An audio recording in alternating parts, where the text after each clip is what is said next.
It's Thomas Mulready from CoolCleveland.com, and we are here today at the House of Blues, Cleveland, and we're here with Aaron Sanchez. Yes, sir. I just happen to be here. Happen to be right here in Cleveland. And I love it, man. What a great town. It's a great town, isn't it not? Oh, man. Let me tell you, I've traveled all over the country, and one of the places that gets me so excited is coming here to Cleveland because it's an up-and-coming city. And it's funny, once you see a dilapidated downtown, you know things are cool. You're in the right place. That's true. You're like, hey, man, there's only one way to go up. Well, you designed the new menu here at Crossroads at the House of Blues. Yeah. So you've seen food and cuisine all around the country. What do you think about Cleveland's scene here? Well, you know what I've seen is that, House of Blues, first off, is like everything that I'm about. It's art, it's music, it's spirituality. Those are the things that really drive me and drive my cooking. So I said, what a perfect place to come and showcase what my interpretation of American food is. So we're talking about burgers and flatbreads, and we're talking about, signature barbecue items and all that cool stuff. And that's what we have here, and it's just Cleveland, for me, we waited to the end. We've already been doing this across the country. Right. And Cleveland was one of the last stops because it's one of the places that I love the most coming to. So I wanted to make sure I could allot enough time to come and see my boy Mike Simon, my man Jonathan Sawyer, right over here at the greenhouse, all the homies that treat me well. Everybody making you feel comfortable, I assume. Absolutely. You've got this theme. It's kind of American and international comfort food, really, right? It's stuff that people like to eat. Yeah, it's basically like American food done right. And the problem is that, comfort food gets a bad rap. Sometimes I think comfort food is misinterpreted as like not caring enough, it's sloppy. So I don't like the word comfort food. Let's say American classics redefined, reimagined. You know what I mean? But you've also mixed it up a little bit because you got things like shrimp and grits. Yeah. Kind of cool. Street tacos, short rib meatball sliders. These are not your average menu items. No, not at all. And I wanted this menu to encompass all of my travels and the stuff that I've done. So I've lived in New Orleans, so I know shrimp and grits. I know the slider scene, and that's like all really good stuff for me, and I wanted to make sure that it was accessible because the audience that comes to House of Blues is so varied. You got families, you got businessmen, you got cool kids. Right. So you want to make sure something appeals to everybody. You got folks coming for the gospel brunch. You got people coming for the concerts in the evening. Late night after the show, they want to grab a snack. Absolutely. So you got to make sure you have something for everything. And Cleveland has been real good to me. It's a town that I've come to quite often, and I want to make sure that people out there know, man, if you want to know what's cool, get yourself to Cleveland, baby. We've been saying that for years. I know, man. Well, I'm happy I'm finally on Cool Cleveland. You're finally there. Finally, someone's hearing me. Jesus, everyone out there, give me some love. Talk about your background, because you've been all over the country, haven't you? Well, I'm lucky in the sense that I have restaurants I own and operate in New York, but I've just opened my first restaurant outside of New York in Kansas City.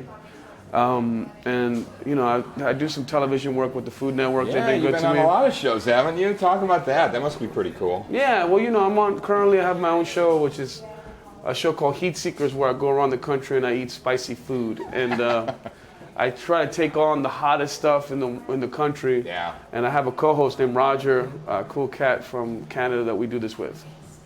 So all good stuff, man. And and I'm a judge on Chopped, and that's always a good thing. So, like right now, I'm always judging. Like, for instance, I don't like that hat with that jacket. You know what I'm saying? I'm judging. You think it's a little too much? No, I'm just saying I'm judging. You know what I mean? Because you're a critic now. It's part of my job. It's part of your job. So it's like, what were you thinking when you put those shoes out? I mean, I'm just saying. Exactly. You don't have to take it for face value. It's just, I wouldn't do it, but anyway. But talk about how you came up in the food industry, because everybody has a little different path to becoming a chef. What was your background? Well, my deal was, I'm like the old school guard, like the Mike Simons and, all the cats that are like really hitting hard these days, you know what I mean? And sure. Because we got into it for the love, That's right. we weren't worried about getting, on television or worried about any of that stuff, we wanted to do it because we loved it. We worked too much, we got paid too little, and, what we did was just really find community and camaraderie in the kitchen, and that's what we wanted. And so I worked in New Orleans under Paul Prudhomme, was my mentor. Wow. Worked under Douglas Rodriguez, a great Latin chef in New York. Mark Miller, a bunch of guys, and just kind of bounced around the country in search of knowledge, and then opened my first place in 98 in New York called Paladar, and I had that for 10 years, and then opened Centrico, and just kind of been doing the restaurant thing for a long time, man. And Yeah. it's hard work, but it's fun. How'd you get hooked up with House of Blues then? Where did that all come from? Well, my business partners from Trifecta Management, the guys I'm doing the restaurant with in Kansas City, Right. know the new hierarchy, the new guy in town from House of Blues, a gentleman named Ron Benzian. Awesome dude, really a food and beverage guy, and wanted the food to be up to par, and it just lost a little luster, you know what I mean? Sure. And it wasn't that it was bad, it was good. Well, the standards are pretty high, are they not, these days? Yeah. I mean, people are expecting, I mean, it wasn't like this in Cleveland 5-10 years ago where, you know, expecting celebrity chefs. You open a menu, you're expecting something special anymore. Yeah, absolutely. You want to raise the bar, and I think like any foundation or any business that has some years on it, like the House of Blues here has been here since 2004.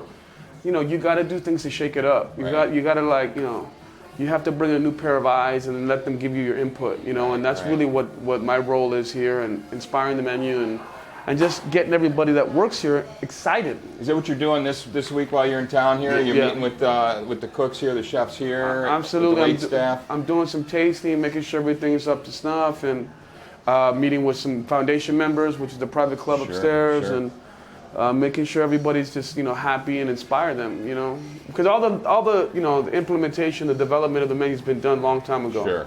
So it's just a matter of getting it in there and making it happen. Because really, you got to execute, don't you? I mean, this is a business where people come in one night, a month, or a year, and it's got to be right. Yeah, it's got to be right for every meal, right? Has to be spot on. You know, and the worst thing that you can do is to give somebody a great experience, and then they come back and it's not the same. Yeah. It's almost worse than giving a bad experience from the front. You know what I mean? At least they're not expecting it. You know what I mean? So it's like that's the bar, and then you got to meet it every night, every meal. Yeah, and you know, if you're not committed to that goal, then you should have been doing this. Yeah. That's the bottom line. Exactly. You're also an author. You got a couple books out. You got your first one, La Comida del Barrio, and are you coming out with another one now? Well, my new food, big flavor. Yeah, it's out. It just came out 2 weeks ago. Oh, great. So it's doing really well, and it's sort of my foray into, you know, providing recipes for the home cook. You know, and I want people at home to be able to recreate my food. And foremost, I want them to realize that, you know, to cook, you know, recipes from a chef don't have to be very elaborate. They don't have to be labor intensive. They don't have to be all those things. You know, they're easy to put together, and it's just a matter of you know, understanding how ingredients work. Keep it simple, keep it fresh.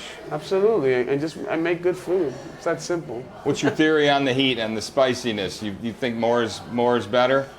Well, that's up for interpretation. You know, Yeah. so much of food is subjective. Like salt level, for instance, is something that's very, very subjective. But I always like heat. I think there's something really amazing when heat hits your palate. It wakes it up, and it almost you kind of like, you want another bite. You want to keep trudging through. You know, and that's the cool thing about hot food. And it's not just about blaring heat. There's a lot of other flavor profiles and nuances that are in chilies, like a sense of tropical notes and floral notes and a lot and earthy tones and a lot of different things that are not sort of, you know, expected. A lot of subtleties once you get past just the heat of it all.